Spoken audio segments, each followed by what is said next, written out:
Photo মাৰি দিবা hello' everyone good morning আপোনালোক কেনে আছে ভালে আছে নিশ্চয় আৰু আজি আমি দুজনী ক'ত গৈ আছো জানেনে ৰঘুপতি আৰু আপোনালোকে ৰঘুপতি চালে নে নাই আমাক কিন্তু কমেণ্ট কৰি জনাব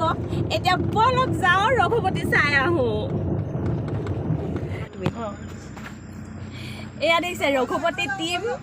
এইফালে মেম্বাৰ 1 2 3 4 আছে পুৰা আৰু আছে চুকলেও আছে আৰু ভিডিঅ'টোৰ লগত আপোনালোকে কি কম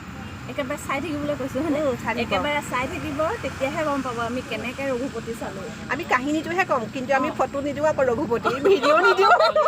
হলটো দেখুৱাম ন অঁ হলটো দেখুৱাম চিনেমাখন নেদেখাওঁ ঠিক আছে ৰৈ থাকক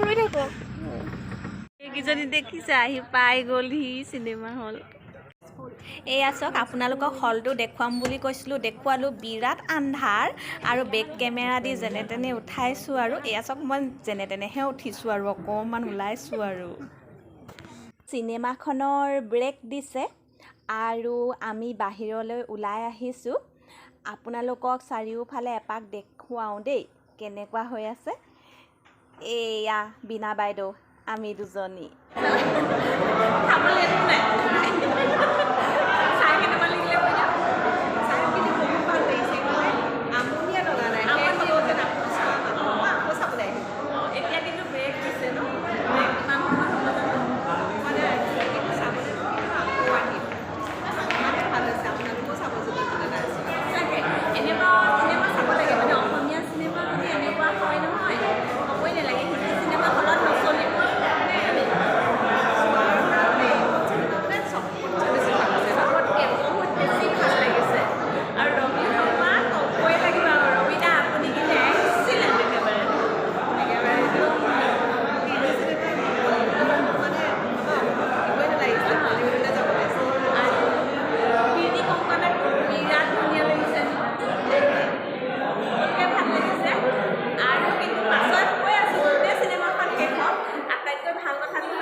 ৰঘুপতি চাই চাই নামি আহিছোঁ হলৰ পৰা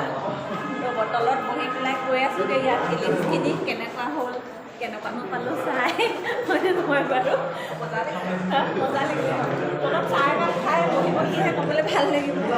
পেটে ইফালে আলু খাওঁ বস্তু ঘৰত একো খাই নাই ভোক লাগিছেগৈ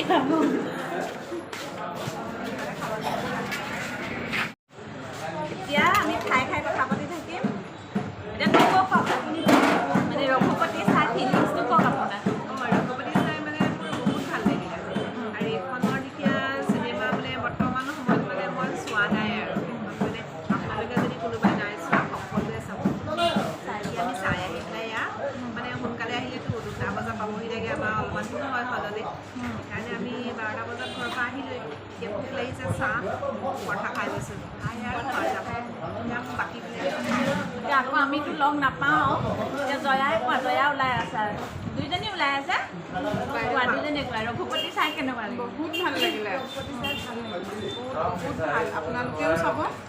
আৰু ঘৰৰ সকলো পৰিয়ালকে লৈ আহিব চাবলৈ সকলোৱে একেলগে চাব আৰু আগলৈ এনেকুৱা ভাল ভাল চিনেমা আহি থাকক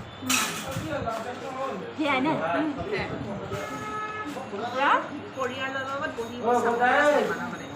হাঁহিও আছে কান্দনো আছে অহা বনা চব আছে পাব মানে চিনেমাখনত সকলোৱে পাব এতিয়া প্ৰথমতে কথা হৈছে কি ৰঘুপতি চিনেমাখনে অসমীয়া চিনেমাত এটা মানে চেঞ্জ আনিছে ন এটা পৰিৱৰ্তন আনিছে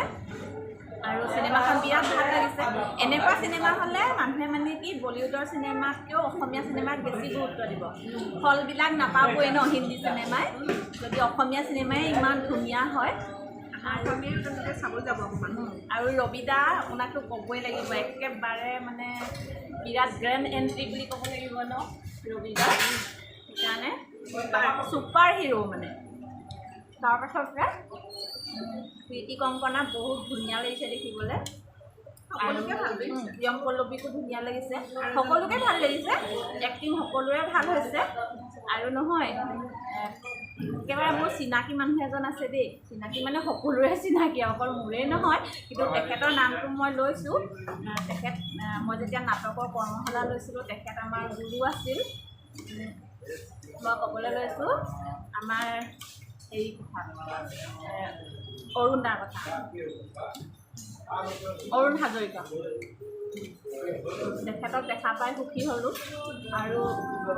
গোলাঘাটৰ কেইবাজনো শিল্পী আছে দেই, তেখেতসকলৰ নাম লৈছোঁ। তেখেতসকল এসময়ত মোৰ লগতো নাটকৰ সহশিল্পী আছিলে, কাম কৰিছিলোঁ আমি একেলগে। মানৱ দা, আশিত দা, আৰু বিশেষকৈ দেখি সুখী হ'লোঁ পৰাণ বৰঠাকুৰ। পৰাণ দা, আপোনাক চিনেমাখনত দেখি মই বহুত সুখী হ'লোঁ কিন্তু দেই। ঘৰত এইবিলাক গৈ পাতিবলৈ ক'বলৈ সময়ে নহয় ন, সেইকাৰণে ইয়াতে কৈছোঁ। আৰু চিনেমাখনৰ যি মানে কাহিনী, ডাইলগ, এক্সপ্ৰেশ্যন মজা লাগিলে। এতিয়া আমি খাই লওঁ। বহুত ধুনীয়া চিনেমা, চাব ধুনীয়া চিনেমা। আৰু আপোনালোকে কমেণ্ট কৰিবচোন কোনে কোনে চালে আৰু কোনে কোনে নাই চোৱা দেই।